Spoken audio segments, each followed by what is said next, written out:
Are you ready to bring your real estate game to the next level? My name is James Prendamano. I'm the CEO and founder of PreReal, and over the past 25 years, I've closed over $1 billion in transactional real estate. Each week, I'm meeting with outstanding investors, high-performing individuals, and visionaries operating in the real estate space. These are the people that are actually out there in the real estate game right now getting it done. This podcast aims at bringing anyone's game to the next level.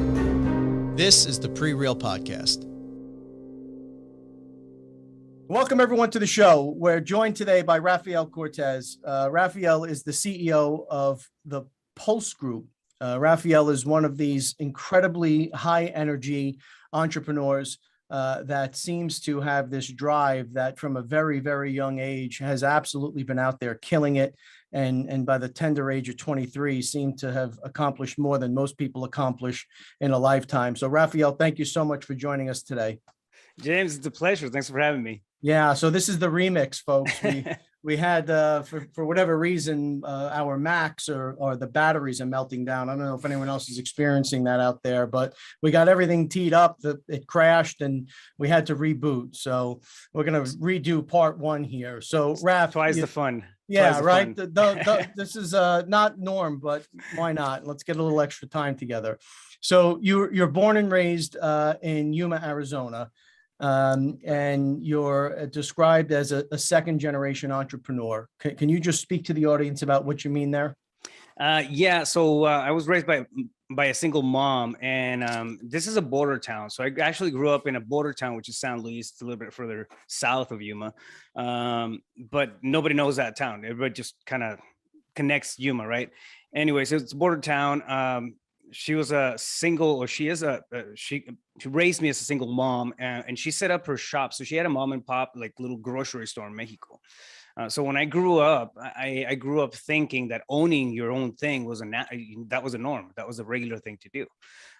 So yeah, I mean, that's why I feel like a lot of stuff that I'm doing, the curiosity that I have and the drive that I have and whatnot, it's really adopted from the stuff that I saw growing up. I mean, she would, kind of do whatever she wanted with her schedule because she had, my aunts working in the same, grocery store and whatnot.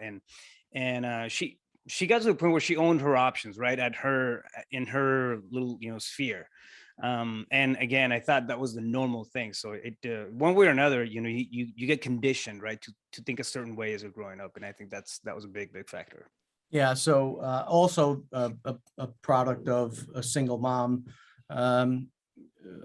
It imprinted on me at a very, very early age that if you worked all hours of the day and you were kind of always on call, that was, as you had said, that's just the norm, right? This becomes part of the DNA and how we operate. So at the age of 14, you got your first job at a local grocery store. And as I've already learned, that wasn't mom's grocery store. You went out and got a job at a separate grocer, right? Right. Yeah, at that point, she was, she had already sold at the grocery store and we're doing something, some other stuff. And I just went out there and got a job as the produce kid, but I was 14 years old. And I remember it was really kind of like the first thing that exposed me to the real world, because every Tuesday they would have these massive produce sales. Mm-hmm. And I had to perform. They didn't care I was 14 years old. I had to come in and then keep the stuff clean, keep it stocked, and then do the thing when they were having, massive sales. So there was a lot of traffic on those days. And when I started working for that company, there was a manager. The produce manager was there. 2 weeks later, the guy quits and they just left me by myself. So I was running the thing for a good 6-8 months. And I mean, that was interesting. It was interesting. Now, did you recall having a real sense of pride in doing this at that age? You know what? 100%. I remember thinking and feeling really good every time, I crushed it. Like, okay, cool. Yeah, this is on point. This is my area. Like, this is my kingdom. Where all the bananas go and all that stuff. It's my responsibility, right? It was like the first time that I really kind of assumed the responsibility of something. So, I mean, it's produce. in the grand scheme of things, right? It's just a section of the store. But to me, I mean, it meant something big, right? I had a responsibility for that lady that was walking into the store. And I don't know, I think we, again, going back to mom having that shop, it's customer service was always, you know, at the top of the priorities, and I just carried on, and I got to use it there, right? And then, I mean, long story short, how you do one thing is how you do everything. But those behaviors and those habits really get ingrained in you, and you grow up doing bigger things just in the same format. So do you think that can be taught? Absolutely. You Absolutely. do. Yeah, I do. I think there's I mean, we're a combination, right? We're a combination of natural behaviors and learned behaviors or borrowed behaviors. So you probably heard me, classical conditioning, right? That stuff that we are exposed to is stuff that we adopt, and we start to model our behaviors and habits after that kind of stuff. Now, with that being said, if you're around an environment where, you know, nobody's producing, it doesn't matter if you're the smartest tool in the shed, nothing's going to happen. There's got to be a combination of the two, right? And on the opposite side of the token, to kind of, you know, address your question, I think that if you put yourself in a space where you're surrounded by people who are producing, where you're surrounded by people who are thinking bigger than you are, where you're surrounded by doers and people who are actually taking action, that's going to rub off on you. So it's totally something that can be learned. Better even, it can be, you can borrow motivation from somebody else, if you just put yourself in that, you know, type of space. So, and I want to take a deep dive into this after we catch up on the history, but you're an organizational psychologist and you do coaching, which for us has had a profound effect on everything that we do. And I really want to take a deep dive into what an organizational psychologist does and how you're able to reach in and untap some of that potential. We have found more times than not, and many of the I think the external factors have a lot to do with it, but people change and people grow, but you can't change the stripes. You know, we have found at least that more times than not, one of the great disappointments for me in life, really a real disappointment, was I used to look up to my elders, and I just assumed that there was this profound wisdom that came with getting older and becoming an adult. And we found that that is just not the case. A lot of the folks that we came up with that had certain behaviors at an early age were unable to or unwilling to explore, you know, themselves and unlock and change some of those behaviors. So I'm really interested to dive into how you're doing that and the benefits from it. But before we get there, I want the audience to understand, okay, it's not just a kid who got a job at 14. From 15 to 18, you had a bunch of jobs, right? You were kind of running around, hard labor, construction, supervisory positions in retail. You ran quite the gamut here.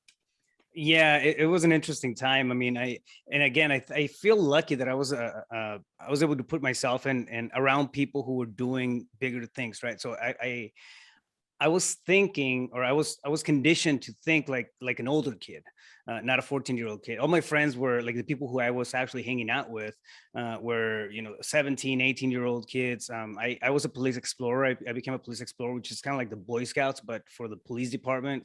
And that the average age in that group was 18 years old.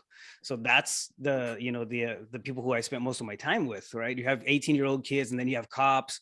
And then when you're done with that, you go to school, and after that you go to work. And it was just kind of, it became a routine, but I got exposed to just different ways of, or different interests, you know, very early on. And yeah, from that, I spent a few years in the police explorers and had a lot of fun there, and ended up becoming a fireman. And you were the youngest. Is it true you were the youngest firefighter in Yuma County ever? Yeah, well, I mean, not ever. I'm sure there's somebody else, you know, but at that point, I was the youngest firefighter there. I mean, I literally turned 19, and on my birthday, that's, you know, I was working there. When I turned 19, I was a fireman. Wow. in Yuma, and yeah, it was interesting because I would show up to fire, to the fire scenes and EMS scenes and whatnot, and people would look at this 19-year-old kid like, "Are you taking my vital? Like, what are you doing? Where's your dad?" So so it was just an interesting experience, but again, just putting myself in the path of just people who knew more than I did, putting myself in the path. Like, for example, captains loved me because I was always asking questions, and I think if I were to say that I have a virtue, it's curiosity. It's yeah. I mean, I work a lot. I mean, I know 1,000 guys that can work just as hard as I do, right? But I think curiosity has been one thing that's led me to the experiences that I've been able to have. I'm just curious about things. Like, I wonder how that works. I wonder how this conversation can go. I wonder what else can be done here. And what if that what if question, and being inquisitive about stuff. I think it's one of the things that has really positioned me it just in the path of things and then taking action, right? So while you were with the fire department, any close calls or any kind of profound experiences? Oh yeah. I had a few.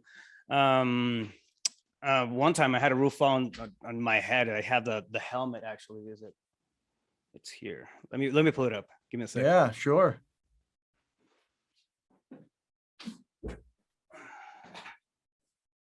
Oh, wow. Right there's a crack on the back of this helmet from a roof. It just landed on the back of my head. It took me out. I was out for a little bit. I mean, it wasn't one of those near death experiences, I think, but it was scary, definitely scary. I was 19 years old. I passed out, and a few minutes later I woke up, but it was during a fireground scene, and it was interesting. But one thing that you do learn is to appreciate stuff. You see a lot of stuff. I mean, more than the stuff that happens to us as individuals in the firehouse, right? We get exposed to a lot of things. We get exposed to a lot of tragedies. We get exposed to a lot of accidents, people losing everything in a matter of an afternoon. And it really is impossible not to, put yourself in the gratitude space. I mean, you walk away from that, it's like, wow, I have a car, I have a home to go to tonight, didn't burn down. This person just died on that scene. I mean, they were going to lunch and they passed. So stuff like that. And it really hits you, right? Especially, I think when you're seeing that stuff on a, regular basis, really, it makes you grateful. Like, it helps you become more grateful about the stuff that you have, the opportunities that you have, the people around you. And it's a thing of beauty at the end of the day. Perspective, Really, brother. Yeah, absolutely. Perspective. Yeah. So at 21, you began your first, I guess, official entrepreneurial project, right? Yeah. I launched it when I was 21. I started building the business plan putting together a business plan when I was around 20, but it's a non-emergency medical transportation business. It's a long title, but basically what it is, it's a wheelchair and stretcher patient, non-emergency patient transport system. So we would take people to and from medical appointments, doctor's visits, dialysis, and that kind of stuff. But they need either a wheelchair or stretcher, right? And they used to take a unit, an actual ambulance out of service to go do that. So you're taking an emergency vehicle, is going to cost thousands of dollars to the taxpayers just to take it out of service for an hour when it's not something that's an emergency. And you have you're a crew out, you're a vehicle out. So I started seeing that gap in Yuma, but the market wasn't big enough. So I moved. I started working my just relationships and building that kind of stuff here in Phoenix. I'm in Phoenix now. And I launched the business. I actually launched it in Phoenix instead of Yuma. So was that idea born out of your experiences in the fire department, or was this separate path completely? I can't take full credit. Honestly, I was having a beer with one of my captains, and we're talking. Is like, we have 24 hours every other day, and there's something that can be done, right? Like a lot of firefighters have a contractor's license and they have a side hustle. They have a side gig. And it's just, what we do because we have a day on, day off, day on, day off. And then you get a Kelly days, which are 4 days consecutive of just not working, right? So like, there's got to be something that can be done there. And we started talking. He's like, I'm going to set up a mortuary. We started, kind of bouncing around ideas. And he says, what other business would be good? And he goes, a medical transportation business. So fast forward, a few years, and he owns 2 mortuaries in funeral homes in Yuma. And I built that company. I sold that company already, but I had it for 10 years. So, I mean, Wow. It was a very productive meeting. Yeah, I would say so. That's a hell of a beer. Yeah, it's a hell of a beer. So how do you make the jump from medical transport to real estate and several derivative operations? You've got several organizations underneath the Pulse Group. Where does that connection come in? So I got my first paid client. So when I launched, I started working on the business, like I said, and putting it all together. But I got my first paid client in 2007.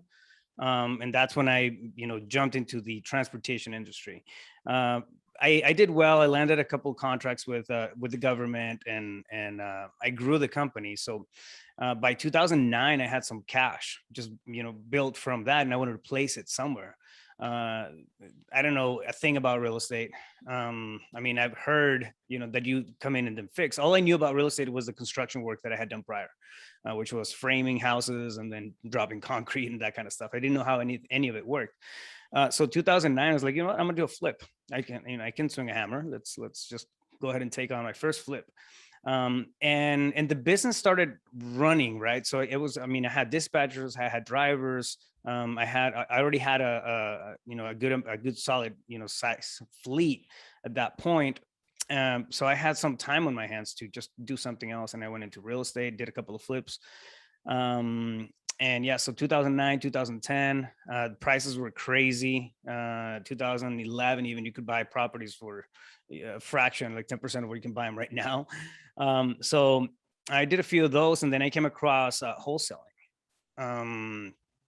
And that just made a ton of sense. To me, it made a ton. I didn't really like I was already dealing with enough people in the transportation business, drivers and mechanics and people in the team. And then dealing with, contractors and subs and handyman and whatnot. It was becoming heavy, right? And then I came across wholesaling. I was like, wait, you can sell your vested interest in the property, and I can make a profit, and I don't have to worry about, swinging hammers or any of that stuff. And yeah, I took that as my big MO. And I've been, doing wholesaling, and I still flip. So we cherry pick flips, but we mainly focus on wholesaling. So can you walk the audience through what is wholesaling? It's like the buzzword, right? We hear now everybody's wholesaling. What exactly is wholesaling? So wholesaling, it's when you find a property from a distressed seller. There's got to be some type of distress. There's a problem that's in place, right? You find a property and you buy it. You have to buy it under at a discount. So you buy it at a big discount, and then you take that contract. Now you have a signed contract with the seller, and you take that contract and you sell the contract to a cash buyer, somebody who's going to come in and actually flip it, right? But in between that, there's a space for profit, which is an assignment fee. So you take that assignment fee. Let's say, for the sake of numbers, that you find a property that's worth $100,000 in the market, right? And then you go to a seller, needs some rehab, a little bit of work here and there and whatnot, and you buy it for $60,000. You sell that contract to somebody who's going to come in and fix it, but you sell to them for $70,000, and you keep that spread of $10,000 for yourself. So it's you're not selling the actual property. That's the technicality of it. You're selling your vested interest in that contract. And then the new buyer is actually executing on the contract and closing.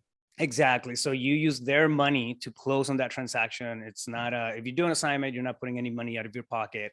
It's low entry to barrier. You just got to know how to do it, right? So it doesn't require a lot of capital to get going on that.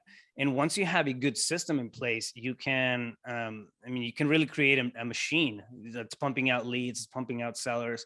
If you become really good at negotiating, which is what I dove head first into in 2013, it really makes a big impact on the results that you get.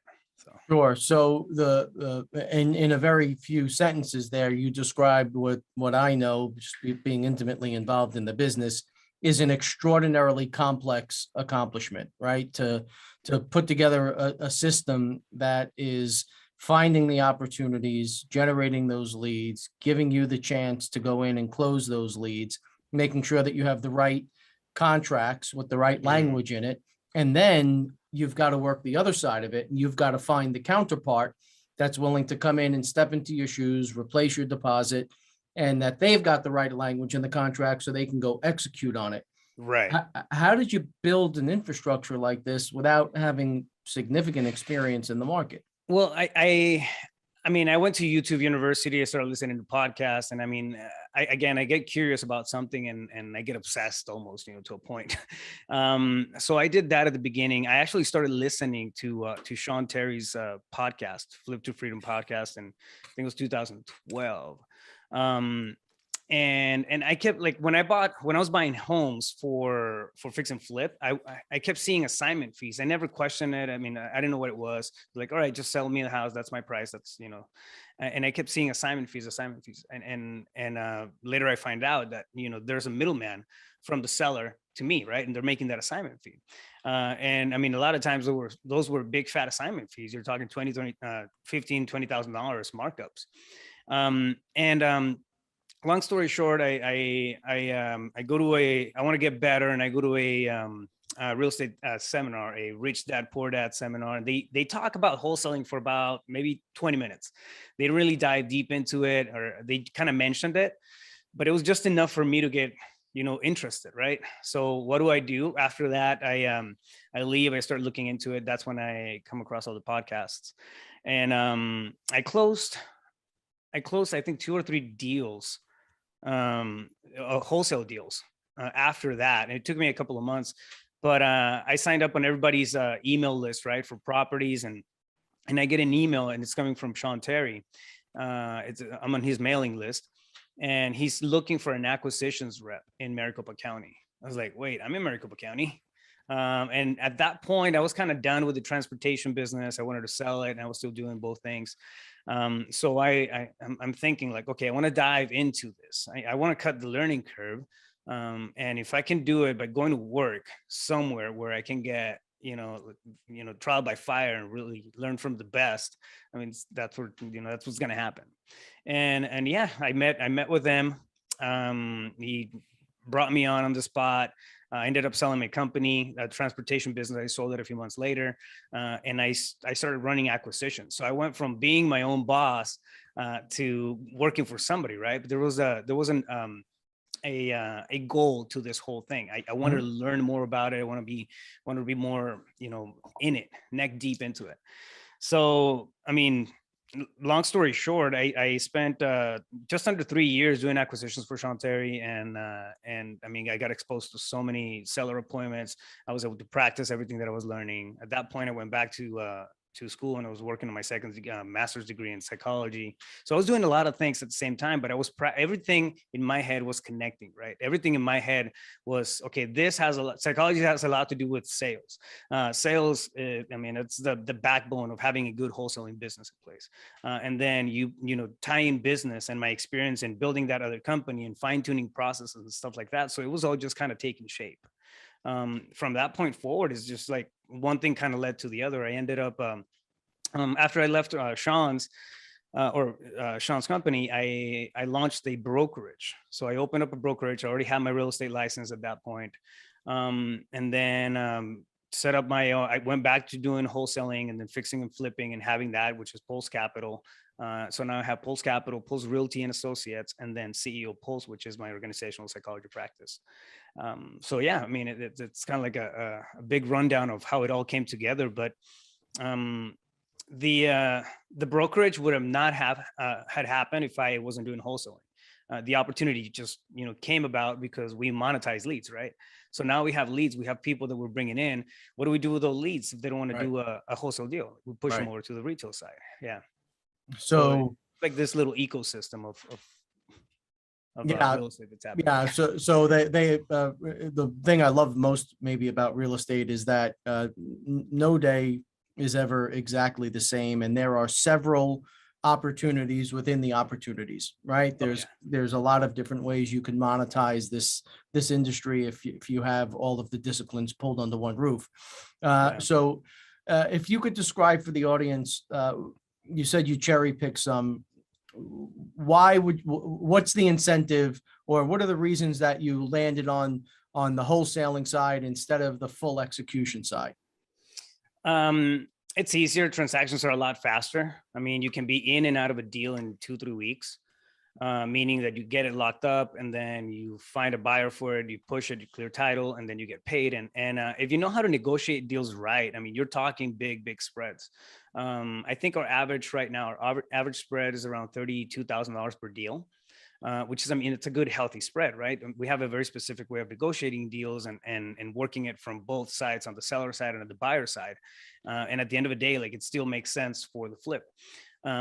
So I mean, I got to practice a lot of that, a lot of those closings and putting it together. So it just makes, I'd rather make $30,000 in 3 weeks than maybe 45 in 2 months.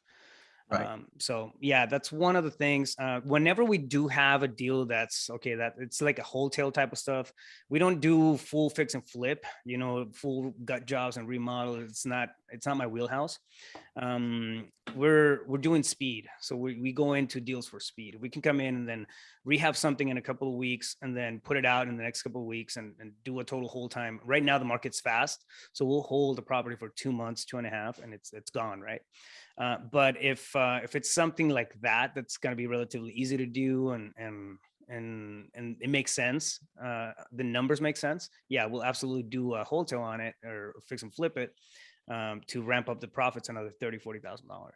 And are you focusing on like one typology, one specific type of product that you're looking to negotiate these deals on, or is it a wide variety? No, we've done everything from raw land to mobile homes to single family, multifam, and if the numbers are there, we have a pretty solid buyers list. I've been building that list for years, and it's responsive, right? So when we get deals through the door, I mean, they move. They hardly ever linger. Or we have to reach out to co-wholesalers and whatnot. But we have a very systematic approach of displaying the deals, and that helps out because we have so not selected. What's the word? I'm trying to find the word. We have segmented. That's the word. We have segmented buyers, right? So we have buyers that are specific for land, and some other want commercial, some other want just residential. So we break it down and we'll do a good relationship building throughout the process and whatnot, and reach out to these people and push them. But yeah, if the numbers are there, we'll make it happen. So at the end of the day, nothing works on the wholesaling side if you're not buying the deal right. So yeah, you make the money on the purchase, and here, I mean, here's the thing, right? It's you can have the best system, of the best CRM, the best whatever you want to put together in your business, but if you don't have the skill set and the soft skills required to apply that action and bring forth those results, nothing's going to happen. I mean, it really comes down to that. So how are you so accurately comping out such a wide variety of asset types? Mm-hmm. We use a couple of different services. One, the one that we use in Maricopa County, we'll use the MLS. My brokerage is in Arizona, so we have access to the MLS. We use this as a backbone market. So we're buying properties, we're doing deals in Maricopa County, which is very competitive. There's still a lot of opportunity out there. So for that stuff, we'll use our brokerage resources. Anything that's out, because we'll do virtual as well, we'll do batch leads. We'll comp properties using batch leads. We love that service. They have great data. Same stuff for skip tracing. So I highly recommend that that service for that kind of stuff. So you're identifying the deals, you've broken out your leads similar to how we do it. Because someone that's looking to buy a one family fix and flip is not the same person that's looking at raw land. It's not the same person that's Right. looking to buy a multi-million-dollar shopping center.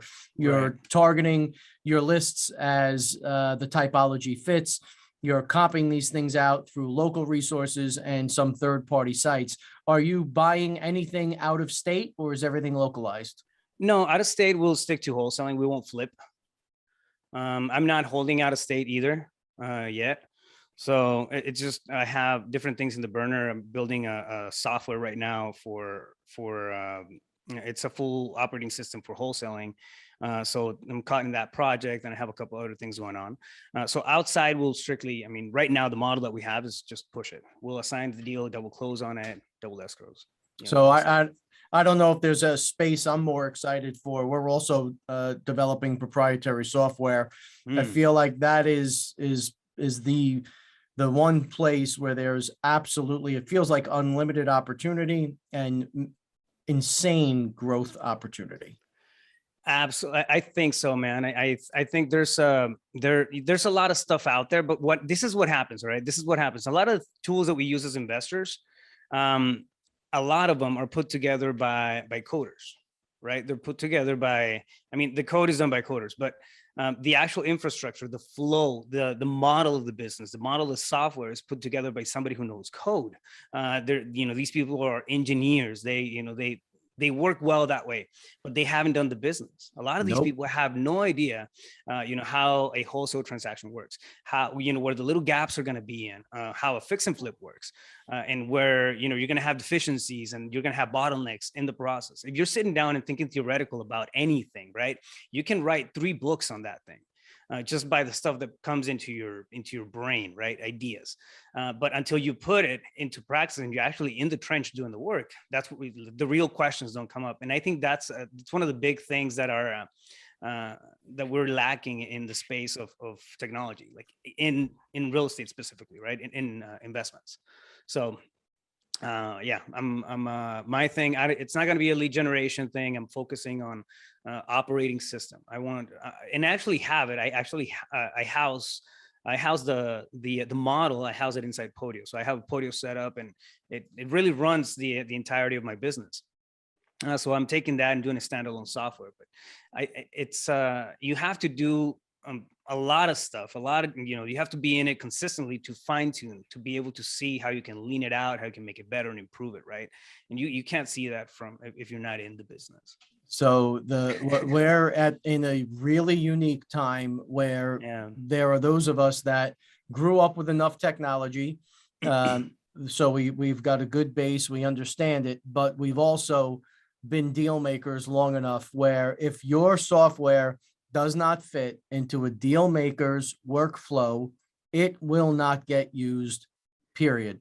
Right. And the people that are putting these, it's crazy to me. We see all the time, tens of millions, hundreds of millions of dollars that are raised. And these programs are being built out by folks who wouldn't know a real estate deal if they tripped over it.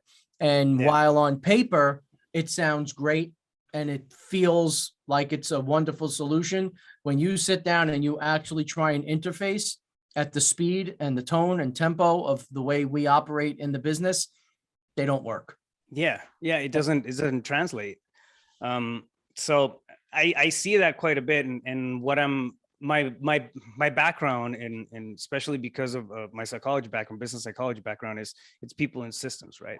It's hiring the right, the right butts in the right seats, and then assigning the right tasks and knowing how to hire. So putting all of that stuff together in an operating system that runs the business. To me, it's a no-brainer. It's a no-brainer. Yeah. We have CRMs. You'll have a CRM that's not really a CRM. It's like a lead generation thing, or it's a transaction coordination thing or something like that. But it's not really an operating system for the business. It's a segmented tool. So what I'm working on is it's the whole thing. I'm selling the machine. I love it. I love it. So as you're scaling now this wholesale operation, the demands for capital start to skyrocket, right? So Mhm. are you taking in outside? Are you doing raises, or how are you backstopping the increased flow? No, actually, we have a pretty controlled marketing budget, and the way that it works, and I don't know if you're okay with this, I can break it down, but I break the Yeah. business down in 6 sections. So I have a philosophy. I call it the less business, more profits philosophy, but less as in lean, effective, strategic, and simple, right? So you have lean processes, strategic vision, effective models, and at the end of the day, you have easy to understand accountability. So it just encompasses everything. Less business, more profits, lean, effective, strategic, and simple. And what happens when you have a business that's running like that, you'll recognize the bottlenecks. You'll recognize, okay, where am I getting stuck? Where am I having redundancies? Where am I spending money that I'm not supposed to be spending? We track, we have KPI galore. We have KPI parties every Tuesday. So we track all the metrics and the navigators and the KPIs of the business of what happened with this particular marketing campaign. Are we getting a good ROI? And we follow, scorecards, and we're very adamant about having a systematic approach to all that. But it helps in the overhead. Now we're putting money out there for marketing, and again, you make the money when you're locking the deal, right? So we want to make sure that we have the people who are trained to do the negotiation per se. That's what they're doing. They're not cold calling. They're not, they're focused on that particular role. One thing that I see is people usually want to, I want to scale, quote unquote scale, right? I want to get bigger. I want to hire. I need to bring people in, and they'll have somebody who's really good in acquisitions, and then they'll have them cold call for 8 hours. And that's, you're breaking the behavioral strengths of that employee or that team member. They're being broken down with something that it's not their highest and best. So to get around that and really optimize minimize the overhead and optimize the efficiencies I break it down like this. So we have a sourcing, right? We have a sourcing stage 1 of the business. You start sourcing the leads. That's all it is. It's sourcing. It's not pre-qualifying. It's not negotiating. None of that. There's specific people that fit into that role. You have cold callers. If you're doing PPC kind of stuff, you have, SMS, you're sourcing, but we keep it separate from lead gen and acquisitions because there's a lot of turnover. People switch cold callers, every other Sunday. It's just the reality of the business, right? You're not gonna have the same quality team member in a cold caller than you are somebody who's just an absolute assassin when it comes to locking deals and negotiating. It's just not the same behavioral strengths. We're wired differently for each one of those roles. So you have to find the right person for each one of those. So we source at stage 1. Stage 2, I have lead managers, and she'll pre-qualify. So she'll go through, a condition, motivation, timeline, and the price of the property, pre-qualify. And if this turns into a prospect, then it gets sent over to my acquisitions reps. So my role, I want to see enough prospects on the acquisition reps desk, right? I want to see them inside our operating system. We have a number. I want to make sure they have enough people they talk to. If they don't have enough people that they can talk to because we have this process, I go back. Okay. And I can identify what's happening. Like, is it because we're not converting right? Are we not pre-qualifying right? Does the lead manager have enough leads to pre-qualify? If they do, then it's a conversion problem, right? If they don't, it's a sourcing problem. And I can backtrack it and really pinpoint the origin of it and get rid of those bottlenecks. So stage 3 is it's acquisitions. When we make offers, we find multiple ways of monetizing on leads. We make a wholesale offer. We'll move on to an option offer if that doesn't work. If it doesn't work, we'll do creative financing. If that doesn't work, we'll push it over to the brokerage side, right? So we have multiple ways of being the solution for that seller. And at this point, the seller has already had 2 conversations, one with the cold caller and then one with my lead manager for the pre-qualification process. So they're not all the way there, but you know what I mean? There's something that we can have a conversation about. And it keeps my acquisition team rolling on follow-ups, on new leads, on prospects. If that number drops, I know that I got to ramp up marketing or fine tune the conversion. One of the two. It's simple, right? When you have a system in place. Now, if I had $100,000 and I was going to throw it all into marketing, yeah, you're going to get a bunch of leads, but where are your bottlenecks? Like that's where a lot of people miss the mark, right? Yeah, I'm getting a ton of leads. I don't know where they're coming from. I don't know if they're pre-qualified. I don't know what's happening, to them as the process goes. So first 3 stages, we do that. The 4th one is going to be dispo. We come in and then we have a couple of different strategies on the dispo side to maximize the profits, the assignment fees. And then we get paid right after the dispo stage. Most businesses stop there. We actually have a stage 5, which is measuring, and stage 6, which is improving. Every single deal we'll do a breakdown, or the team does a breakdown. Okay, what happened in this deal? We closed on it and our revenue was $32,000. Was that, what if we have done this on that deal? Could we have taken 40? What if we had marketed this way? Could we have, and new SOPs come out of that, new processes. You come in, you adopt them if they make sense, and then you'd run them to the next deal, and that's the improving. So we have those 6 stages: boom, boom, boom, boom, boom. Sourcing, converting, pre-qualifying, acquisitions, dispo, measuring, and improving. That same process on every single one of the deals builds a machine. And anytime something is a little off, you can go back and then fine tune, where the bottlenecks are. It really keeps the overhead low. I don't know what else to tell you. I have to say, I'm blown away by your process. So the hardest thing to do is scale. And we find over and over and over, I am number one guilty of this. In the past, we have spent so much time working in the business that we're not working on the business.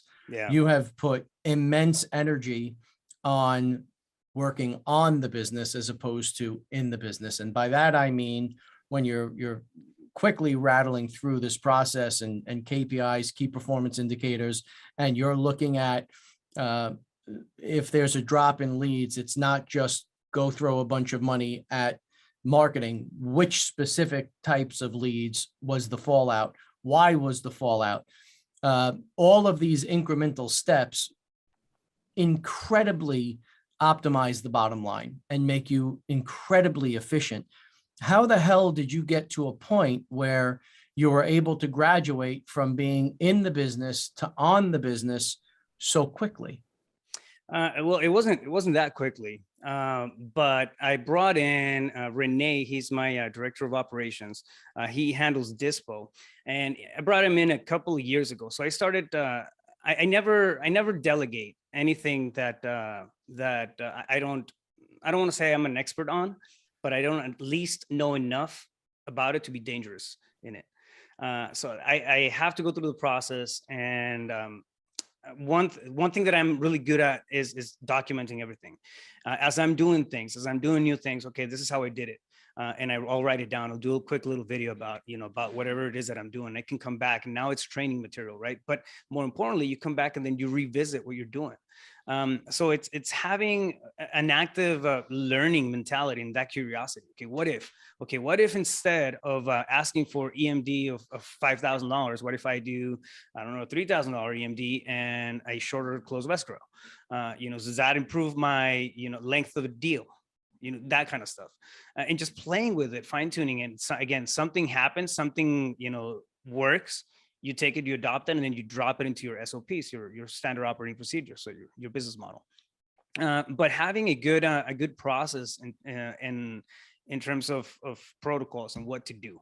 I mean, that really does it. It's going to take you 15-20 minutes extra to record a video when you're doing something, when you're going through a deal, when you're filling out a contract to send it out to a seller. So if you're putting, here's the thing, hustle is going to get us to from point A to point B, right? But hustle is its season. It's not a business strategy. It's not sustainable. You're going to burn out if you're always in that hustle state. You're always trying to figure things out, right? Hustle it's connected with figuring things out and kind of shooting from the hip. I'm hustling through things. I'm trying to find the next deal. I don't know where, but I'm going to hustle so I can get it. And there's this glorified sense of righteousness from living in the hustle.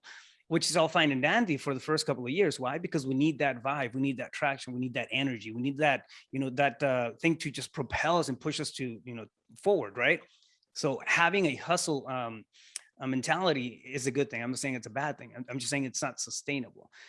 Soon enough, you have to jump into something that's going to set up your systems. The freedom really is in the systems. It's really cool when you're in Costa Rica and you're looking at a deal that just closed. It's $40,000, $42,000 just went into your account. You can't do that without systems. You can't do that without a team that knows what they're doing and that they can take responsibility for what and owning the results, right? You may have the best, kind-hearted people in your team, but if there's no fundamental process that they can follow and step one, step two in a linear type of way, you're going to lose them. Why? Because people get confused. People do not operate well, in places where there's confusion. You can scale a system, a process, or you can scale chaos. I mean, it really comes down to that. Without a doubt, something you touched on earlier. Also, again, I give you a lot of credit for it because typically people don't understand this until it's much further down the line and they've done a lot of damage in their organization. We call it operating in the gift. You referenced it in the context of not taking a deal maker that is a fine-tuned machine, right? A deal maker is a special breed, and dropping them into 8-hour cold calling sessions every day. Yeah. Is this stuff that you learned through the psychology classes and the degree that you took, or where did all of this start to weave its way in? Yeah, so I've been playing with this. Well, I mean, some people like video games. I like psychology, and I dove into DISC assessments and profiles very early on. I mean, I'm talking about maybe 2009. That's when I kind of got exposed to that. And we're all algorithms. Psychologically, we're algorithms, right? We are wired in certain ways. So we have natural tendencies. We have natural behavioral strengths that we're just kind of, come out of the womb, out of the box. We're just wired that with those. Now, to that, you add on learned behaviors. You add on, different skill sets. You add on exposure. You had, your parents had tenacity. You borrowed tenacity, right? But we're going to be naturally wired for something. And when you're able to hire based on the strengths of what the role needs, here's one thing that happens, and let me know what you think about this, but here's one thing that happens. People will do, for example, a personality assessment for hiring, right? And they're like, oh, cool, I like this person. But they'll do the personality for, they'll hire for the person as opposed to the qualifications of the actual role. Meaning, if you have somebody who's an introvert, who's very, they're not social. They like, to have that steady, slower, more controlled, more predictable space to operate in. Mm-hmm. You can't put them as an acquisitions rep because that's highly volatile. You're out there all the time. You're engaging with people. It's a people business. It doesn't mean that they can't do it. It doesn't mean that they can't do it. Now, here's the difference. All it means is that you're going to get burned out. You're going to get tired a lot faster. For example, I'm good with spreadsheets. I'm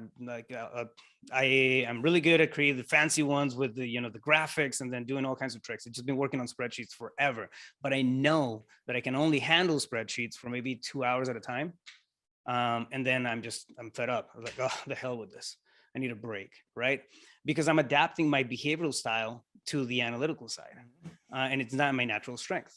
So on the opposite side, the same is true. For somebody who's in acquisitions, if you're familiar with the DISC assessment, you're looking for, like, your ideal acquisitions rep is going to be somebody who's a high driver and has a good high secondary influencer profile or influential profile. So a DI it's kind of like the mold for acquisitions hiring.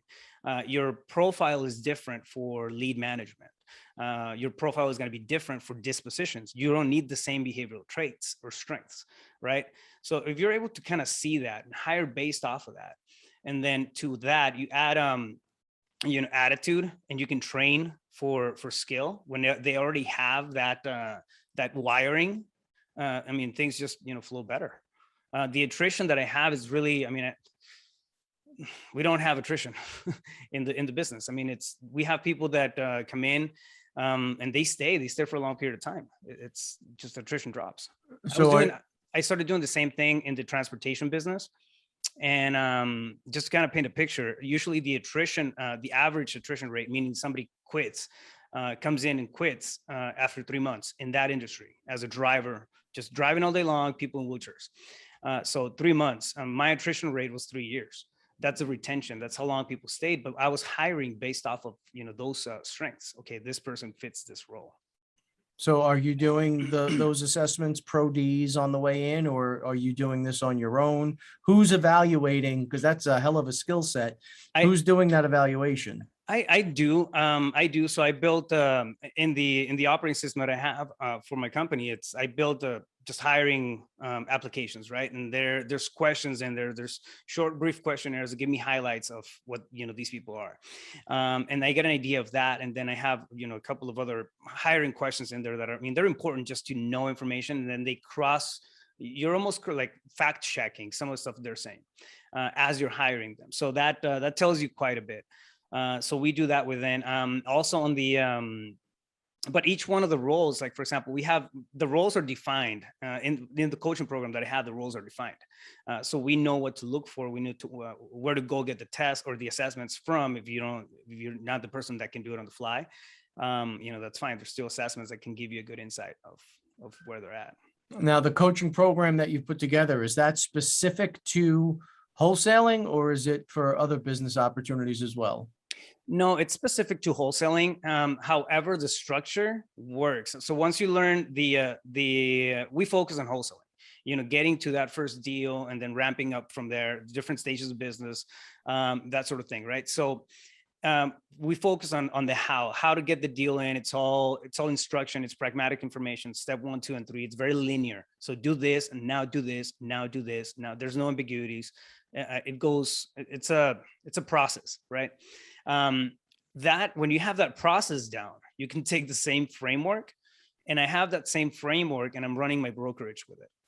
I run, the fix and flip operations we have, we run it the same way with it. It's just, again, you have this business model in place and you shift a couple of things, but when you already know how to think like an entrepreneur instead of a hustler, you wire things differently. You wire things better.